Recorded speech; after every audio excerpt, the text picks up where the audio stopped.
আপনি একটা পশুর সাথে তুলনা করে ডাক দিলেন অথবা মন্তব্য করলেন লোকটা অমুক, তাহলে এটা এক ধরনের গালি কিনা বলেন? আর ইমানদার অন্য মুসলমানকে গালি দিবে না।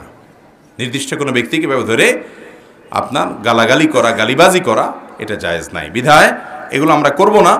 আমি এটা এখান থেকে বলছি যে দুষ্টমি করেছে, তারপরও তাকে বলছে দুষ্টমি করতে করতে তুমি এমন পর্যায়ে পৌঁছছো যে মানুষ পড়ালেখা করে করে ফাজিল পাস করে, তুমি দুষ্টমির ক্ষেত্রে ফাজিলে চলে গেছো, এই জন্য হয়তো ফাজিল বলে টলে আর কি।